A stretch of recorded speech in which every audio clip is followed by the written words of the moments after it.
और कांग्रेस दोनों पीछे। ये एक और दिलचस्प खबर आ गई है मुरैना से।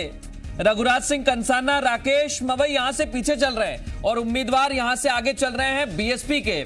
तो ये एक तस्वीर, और हमने जब एग्जिट पोल का जिक्र किया था और उसमें भी बीएसपी की अगर बात करें तो बीएसपी दावा ठोकती हुई नजर आ रही थी। और एक तस्वीर आपको आसिफ याद होगी संजीव कुशवाहा की, जो मुलाकात करते हैं और दावा करते हैं कि किंग मेकर हम होंगे। एक सीट पर तो कम से कम आगे आ गए। नहीं, एक सीट से किंग मेकर तो नहीं बन पाएंगे मृदुल। लेकिन रही बात मुरैना की, तो आपको बता दूं कि मुरैना जो सीट है उसमें कोई बहुत बड़ी अचरज की बात नहीं है, क्योंकि जब हम एग्जिट पोल पर गौर कर रहे थे या जब हम खुद लिस्ट बना रहे थे तो आपको याद होगा मृदुल, हमने मुरैना सीट बसपा को जाती दिखाई थी। हालांकि शुरुआती रुझान है, लेकिन मैंने, आपको याद होगा, हमने जब आपस में बात की थी आपने और मैंने, तब हमने बताया था कि मुरैना एक वो सीट है जहां बसपा लीड ले सकती है, बसपा जीत सकती है। और यही एक वो सीट है जहां मैं अभी भी कहता हूं कि बसपा, मुझको लगता है कि शायद ये सीट बसपा निकाल सकती है। और मुरैना कोई जीतना बसपा के लिए नामुमकिन इसलिए भी नहीं है क्योंकि याद करिए मृदुल, 12 साल पहले 2008 में जब विधानसभा चुनाव हुए थे तो ये सीट मुरैना की बसपा के खाते में ही गई थी। उसके बाद हालांकि कांग्रेस और बीजेपी दोनों को आजमाया है जनता ने। 2008 में जहां बसपा जीती थी, 13 में बीजेपी और 18 में कांग्रेस ने वहां से जीत दर्ज की थी, कंसाना साहब जीते थे। लेकिन उसके बाद मुरैना अगर बसपा के खाते में चली जाती है तो इसका मतलब यह कि बसपा के हो जाएंगे कुल 3 विधायक, रामबाई के साथ साथ संजीव कुशवाहा, और फिर तीसरे बसपा की सीटें जा सकती है।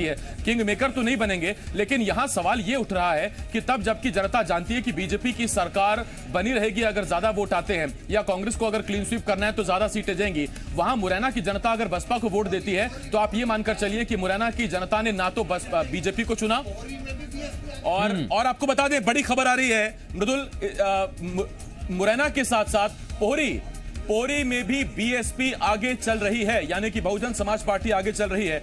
और मृदुल, यहां ये मानकर चलिएगा कि ये जो अन्य है, फिर चाहे वो निर्दलीय हो या फिर बसपा या सपा के प्रत्याशी हो, तो बसपा के अगर आगे बढ़ेंगे या निर्दलीय के आगे बढ़ेंगे तो सरकार में उतनी ही परेशानियां बनाने में होंगी। और अगर एक निर्णायक संख्या तक ये गिनती पहुंच जाती है, क्योंकि हम बसपा को 1 या 2 सीटों पर भी अभी आगे बढ़ते दिख रहे हैं, कुछ सीटों पर अगर और बसपा आगे बढ़ती है, कोई निर्दलीय निकलकर सामने आ जाता है, तो फिर आप समझिए बहुत बड़ी राहत की खबर रहेगी। किसके लिए ये खबर रहेगी? राहत बड़ी प्रदीप जायसवाल के लिए, ये खबर राहत भरी रहेगी राणा के लिए, संजीव कुशवाहा, रामबाई, बबलू शुक्ला, ये वो तमाम नाम हैं जो चाहेंगे ही कि या तो निर्दलीय जीत कराएं या फिर बसपा के प्रत्याशी जीत कराएं। और उसमें सीधी बात यह कि फिर इनकी पूछ बनी रहेगी, वरना अगर 8 से 9 सीटों पर बीजेपी अपने दम पर जीत दर्ज कर लेती है तो फिर आप समझिए कि बसपा और निर्दलियों की इतनी पूछ नहीं रहेगी, वो साइडलाइन हो जाएंगे। हालांकि सरकार को समर्थन देते रहेंगे, काम होते रहे इलाके के, इस लिहाज से इस वक्त मुरैना से करतार सिंह, जी मीडिया संवाददाता, हमारे साथ जुड़ गए हैं। करतार, मुरैना के बारे में शुरू से कह रहे थे, बसपा के प्रत्याशी धुआंधार प्रचार कर रहे हैं,